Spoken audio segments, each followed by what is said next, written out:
And lastly, alam mo, minsan nasa Shangri-La ako, nakita ko si Ann Curtis. Ang ganda-ganda pala niya. You know, may desire sa loob ko na nag-init talaga. At na-imagine ko na lang kung anong pwedeng mangyari. Pero siyempre, hanggang imagination na lang yon. Pero di naman siguro ako pwedeng kasuhan dahil kung ano-ano yung na-imagine ko eh. Thank you very much, Madam Chair. If the Honorable Zamora. Madam Chair, I would like to have those statements stricken from the record. Madam Chair, There is Happy nothing Women's Month, Chair. sexual dun sa sinabi ko. Nothing immoral.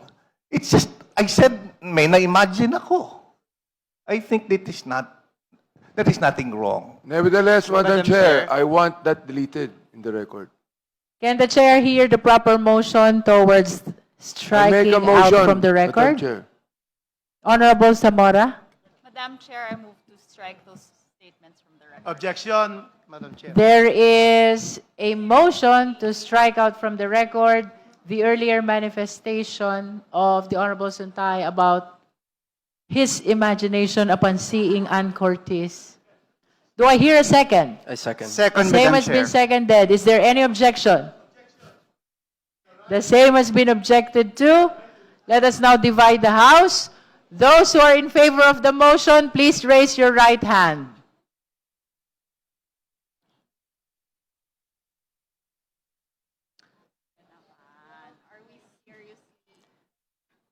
You may put down your hands. Those who are not in favor, please raise your right hand. Those who abstain, please raise your right hand. Just a short manifestation, Madam Chair. I just want to put on record that we cannot censure The Honorable anything which Suntay is illegal, enjoined which is from not further illegal making or manifestation immoral. until we resolve the motion. Order, please. With a vote of 13 in the affirmative and 2 in the negative, 2 in the negative, 0 abstain. Meron?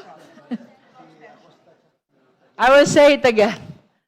With 13 votes in the affirmative, 2 in the negative, and 0 abstention,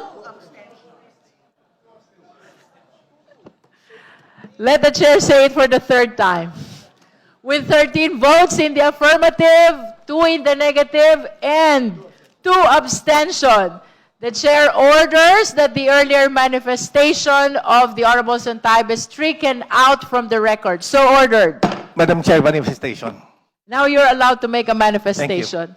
I think we are starting a dangerous precedent because now we are censoring manifestations which is neither illegal or immoral. So imagine we are conducting a hearing, but now statements which are neither immoral or illegal can be stricken out of the record without any reason. I think that's a terrible Madam precedent Madam that Chair. we're starting. The Honorable Thank you. Zamora. With all due respect to my friend, Congressman Bong Suntay, it is just the start of the Women's Month. And I don't think that we should be hearing such comments from our dear colleagues. We are not censuring anything, but we are reminding them that, in fact, we should support women by not saying these statements. Next week, Madam Chair, for the record, I'll be attending the UN conference on the Commission, 70th Commission on the Status of Women. This is, I'm sorry, Madam Chair, I just wanted to say this. And this is about removing structural barriers to women's empowerment. And things like this do not empower women. Thank you, Madam Chair. The chair Yes. would like to state that if the manifestation of the justice member offends the sensitivity of the justice members, then it means that we are crossing the boundaries already. Madam Chair. After all, we rule here by the judgment of the justice members. So I hope we respect the decision of the majority of the Justice Committee. Madam Chair, just for clarity, there are two words which was uttered.